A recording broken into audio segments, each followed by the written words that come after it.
Hey, so this is kind of the highlight of this video, plus there's a little winching at the end. So we're at Rausch Creek, and this is the COVID opening weekend, and we are on the northeast property if you've been following us in the previous video.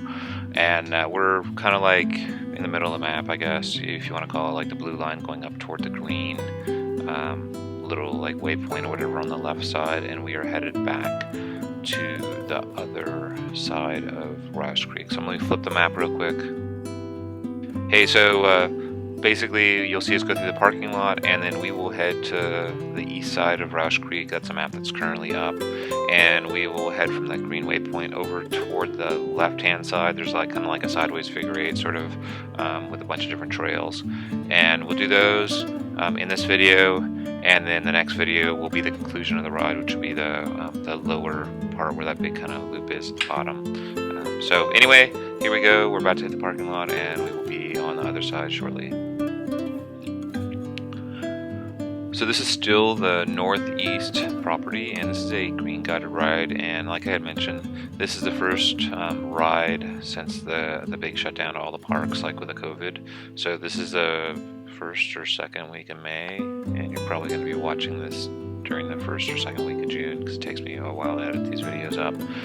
And we are with Offroad-Consulting. They do the guided rides, the official guided rides for the parks. And if you decide to come up here and decide that you want to do one of their rides, you can go to their website and sign up. Either like the Rausch Creek website has links to them, or you can find them on Facebook or offroad-consulting.com or whatever. I think the price is somewhere around like maybe $30 to pay the guide, and then you pay the park fees on top of that. So $30 is not much in my mind, and they make sure that you safely get out on the trail and safely get out, and if you get stuck they give you spotting advice. And I've even seen them do repairs. Not that I want to say that they will do repairs, but they'll help you change a tire or whatever if there is a problem like that.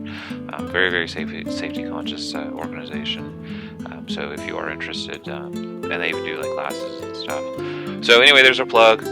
This is the Rausch Creek parking lot, and this is the opening weekend from COVID, and you can see how busy it is. And that's just all the parked trucks, like everybody's out on the trails right now. So this is the left-hand side that you see where all the rocks are, sort of, that's the competition course. You didn't really even see the competition course, but that is a competition course if you were wondering. And you'll see that people do like We Rock events and X Rock events and Street Rock events and SLRC and all kinds of events. Well, if the events are at Rausch Creek, usually like it involves those rocks there that are like right behind the office. So this is the obstacle that probably is the highlight of this particular video. And you can see everybody's, it appears, just going over with no problem. I didn't see the Jeeps ahead of me, and I'm near the back of the group. But it's a series of these little steps, and he's trying to make sure we don't hit that tree on the side, obviously. And we've done these steps in the JK, and we like plowed over it. I think this was the same obstacle where I gave Kimberly like the spotting advice. I said don't hit a tree, and the guide kind of was a little bit upset that I didn't give her any better advice than that. But we were on 40s. She just plowed over. It wasn't a big deal.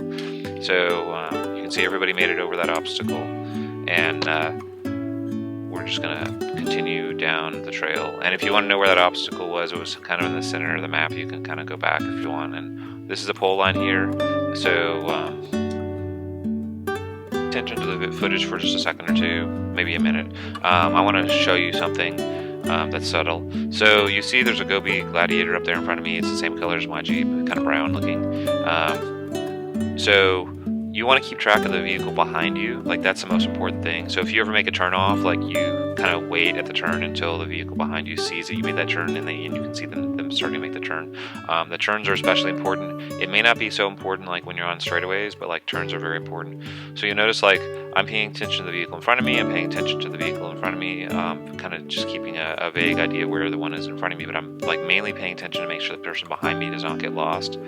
And we get up here, and then you know, I'm not like trying to look way up, but where did he go? Like, what happened? So realistically, what should have happened if everything was like perfect, and obviously, you know, mistakes happen, it's not a big deal. When the turn happened, when he turned off, he should have like waited there at the turn until the Jeep in front of him, like, it was overly obvious at the where to go.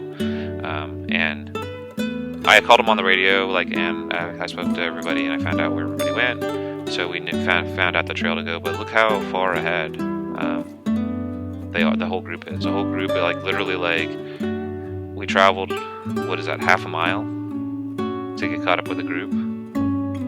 Like there shouldn't be a gap that big. Like what should happen is like if the gap starts getting that big and you can't see the vehicle behind you, you should stop and then like wait for the vehicle behind you to catch up. Because what will happen is everybody will end up stopping. Because like you'll stop and the person in front of you will stop and then the leader will stop because he'll be like, oh, where did all the Jeeps go? So anyway, not a huge deal, but just something for newbies to be aware of. Keep that Jeep behind you in the mirror. Like that's like just the tip of the day, I guess. And that's why, because, you know, obviously if we didn't have radios, it would be really hard to find the group if they were, you know, half a mile away or whatever. Hey, so the winching is about to happen in a minute or two. So basically, what we had just described, the whole keep track of the Jeep behind you. So we were a victim to it a second time in a row, which, like, okay, whatever. And the group got, I would say, probably almost a mile ahead of us before we were able to get them to stop on the radio. And essentially what happened was the Jeep behind me got stuck, so I stopped with the way that I was supposed to assist the Jeep behind me, but the Jeep in front of me didn't stop, and they went around the corner and then they just kept on going, and they either didn't know to stop or they didn't realize that I wasn't behind them anymore. And so here we are. Here is the stuck Jeep that's behind me that we stopped for, and the footage is not going to be great footage because I'm sitting like in a bunch of water. I could have backed up like right in front of them, but I didn't. So I'm just sitting in this water waiting on them to make sure they know to follow me, they know where to go, they don't get lost, because that's what you do. And I'm also here in case they need to get winched forward. And I don't have a winch on me, but I do have a tow strap, so I can strap them forward. So I'm here in front of them waiting for them. And the expectation would be the Jeep in front of me should be waiting on me. They should be not maybe at my bumper, obviously, but they should be at the next turn, or they should be within, like right around the corner. They should be pretty close, and they are not, which, like, that's fine. So anyway, so what's going on here? Why are they taking so long to hook this thing up? The front of the winch line is a factor 55 closed loop winch system. So basically that means that it doesn't have a hook. Instead, it just has a hole. So you have to use a shackle to go through the hole to attach it, and that's what he's like showing him, and he's trying to like get him the right shackle so he can do that. And he's high centered right now, which means there's a big rock that's like in the center of the vehicle that's holding it up, so he can't go forward or back, he can't move at all. And you can see he has lockers. See how like it's not even moving? He didn't move until the winch actually tugged him enough. And on most of these winches, you just do a short little tug to get the person unstuck, and then you're good.